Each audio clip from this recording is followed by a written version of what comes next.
அன்பு நண்பர் அனைவருக்கும் வணக்கம். ஹெர்போக்யூ நிறுவனத்திலிருந்து மருத்துவர்.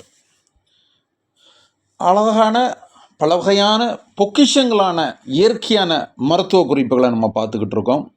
இதனுடைய பயன்பாடுகள் அதிகம், பண செலவு குறைவு, நம்மளை விட்டு உடம்பிலிருந்து போகிற வேதிகளும் அதிகம்.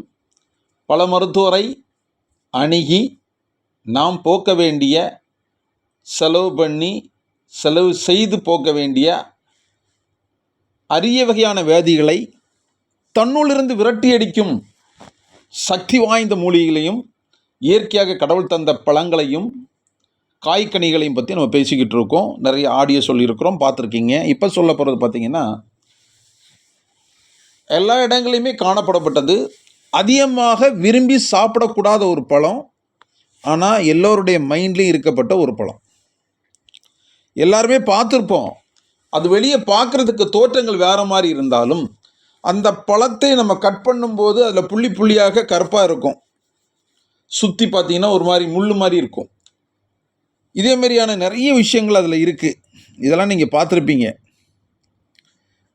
என்ன பழம் அப்படின்னு கேட்டிங்கன்னா, அன்னாச்சி பழம். நீங்கள் எல்லா ஜூஸ் கடையிலையும் கண்டிப்பாக இருக்கும், பார்த்துருப்பீங்க அந்த அன்னாச்சி பழத்தை. பைனாப்பிள் ஆங்கிலத்தில் எல்லோ கலரில் இருக்கும். மிகவும் விலை கம்மியானது. ஒரு பழம் பார்த்தீங்க அப்படின்னா முந்தியெல்லாம் 20 ரூபா 10 ரூபாய்க்கே கிடைக்கும் கிராமப்புறங்கள்லாம். டவுன்லலாம் பார்த்தீங்கன்னா அதிகபட்சமே 50 ரூபா தான் இருக்கும். ஒரு பழம் வாங்கினா ஒரு ஃபேமிலியே சாப்பிட்றலாம். அந்த அளவுக்கு கடவுள் தந்த பொக்கிஷங்களில் மிகவும் கம்மியான ரேட்டில் உள்ள ஒரு பெரிய பழம். ஒரு பழம் பார்த்தீங்கன்னா ஒரு கிலோவுக்கு மேலேயே இருக்கும், ஆனால் 50 ரூபா தான்.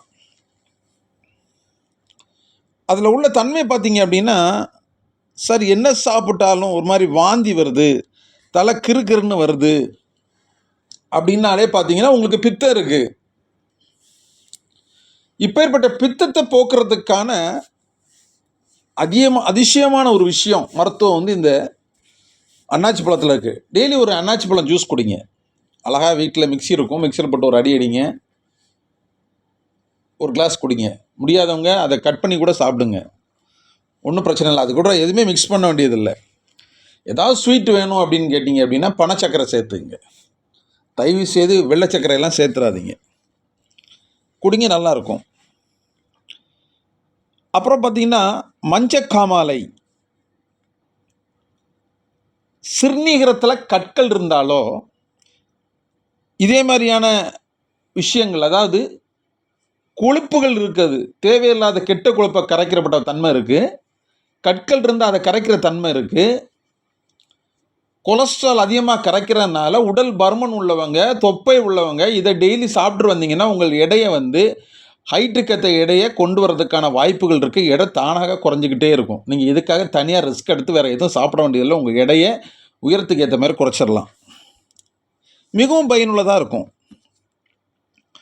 நிறைய பேருக்கு பார்த்தீங்கன்னா, சார் எனக்கு நிறைய சாப்பாடு இருக்குது சார், பசி இல்லை. பசி இருந்துச்சுன்னா சாப்பிட்ருவேன், வீட்டில் எல்லாமே இருக்குது சார் அப்படின்னு சொல்லி ஃபீல் பண்ணுவாங்க. உங்களுக்கு வயிறு சம்மந்தமான சில பிரச்சனைகள் இருந்தால் பசி எடுக்கவே செய்யாது. சிறுகுடல் பெருகுடலில் உள்ள சில விஷயங்கள்னால தான் உங்களுக்கு பசி இல்லாமல் இருக்கும். இதே மாதிரி பசி இல்லாதவங்களுக்கு பசியை தூண்டப்பட்ட ஒரு வல்லமையை கொண்டது இந்த அன்னாச்சி பழம். அன்னாச்சி சாறு குடிச்சிங்க அப்படின்னாலே, பழச்சாறு குடித்தாலே உங்களுக்கு ஆட்டோமேட்டிக்காக பசி எடுக்க ஆரம்பிச்சிடும். அதே போல் நான்வெஜ்ஜு சாப்பிடப்பட்டவங்களுக்கு அதை ஜீரணத்தை கொடுக்கணும் அப்படின்னா நீங்கள் நல்லா சாப்பிட்ட பிறகு ஒரு அன்னாச்சி ஜூஸ் குடிச்சு பாருங்கள். நீங்கள் சாப்பிட்டதெல்லாம் செரிப்புத்தன்மை உடனே அடைஞ்சிரும். தொண்டையில் ஏற்படப்பட்ட தொண்டை புண்கள், வலிகள், இதே மாதிரியான பிரச்சனை இருந்தால் கூட அன்னாச்சி ஜூஸ் கண்டிப்பாக குடிக்கலாம். இது வரைக்கும் குடிக்காதவங்க குடிச்சு பாருங்கள். மருத்துவ குறிப்புகளை நீங்கள் செய்து பார்த்தா தான் இதனுடைய நன்மைகள், பயன் உங்களுக்கு தெரியும், மற்றவங்களுக்கு நீங்கள் சொல்ல முடியும். அதுக்கு ஃபஸ்ட்டு நீங்கள் முதல்ல சப்ஸ்கிரைப் பண்ணணும், அருகில் உள்ள பெல் பட்டன் அமைக்கணும், மற்றவங்களுக்கு இதை ஷேர் பண்ணி விடுங்க. நிறைய பேருக்கு தெரியட்டும். அன்னாச்சி பழம் தெரியும், சாப்பிடாமல் இருப்பாங்க. நிறைய பேர் வாங்கி வீட்டில் பார்த்தீங்கன்னா 5 பேர் இருந்தால் 2 பேர் சாப்பிடுவாங்க, 3 பேருக்கு பிடிக்காதுன்னு சொல்லுவாங்க. அன்னாச்சி பழத்தை கட் பண்ணி வச்சு தூர போடுற குடும்பங்கள் எத்தனையோ இருக்குது. ஜூஸ் போட்டு குடிக்காத குடும்பங்கள் எத்தனையோ இருக்குது. ஜூஸ் கடையில் பார்த்தீங்கன்னா அன்னாச்சி ஜூஸ், பைனாப்பிள் ஜூஸ் குடிக்கிறவங்களும் ரொம்ப ரேர். ஒரு 20 பேர் உட்காந்துருக்காங்க ஒரு ஷாப்பில் அப்படின்னு கேட்டிங்க அப்படின்னா, அன்னாச்சி பழம் ஜூஸ், பைனாப்பிள் ஜூஸ் ஆர்டர் பண்ணுறவங்க ரொம்ப குறைவாக தான் இருக்கும். எது நல்லதோ அந்த ஜூஸை விட்டுட்டு பாக்கி எல்லாமே குடிப்பாங்க. இது தெரிஞ்ச விஷயந்தான். நல்லது சொன்னால் யாருக்கு தான் புரிய போகுது, கேட்க போகிறாங்க. கண்டிப்பாக இல்லை. இனியாவது கேளுங்க. வளரும் காலங்களில் எதிர்நோக்கி போகிற இருக்கும் காலங்களில் நோயற்ற வாழ்வே குறைவற்ற சொல்கிறோம் அப்படிங்கிற ஒரு வாழ்க்கையை தான் இனிமேல் வாழ விரும்பணும். எப்போவுமே நமக்கு செல்வங்கிறதே நோயற்ற வாழ்வு தான். அப்படி வேணும் அப்படின்னா இயற்கையோட கலந்து இயற்கையோட சேர்ந்து நம்ம வாழ கற்றுக்கணும். இயற்கை தந்த வரப்பிரசாதமான பழங்களையும் காய்கனிகளையும் மூலிகளையும் பயன்படுத்தி பாருங்கள். பெரிதும் உங்களுக்கு நன்மையாக இருக்கும். மேலும் மற்றொரு ஆடியோ வீடியோவில் நம்ம சந்திப்போம். நன்றி, வணக்கம்.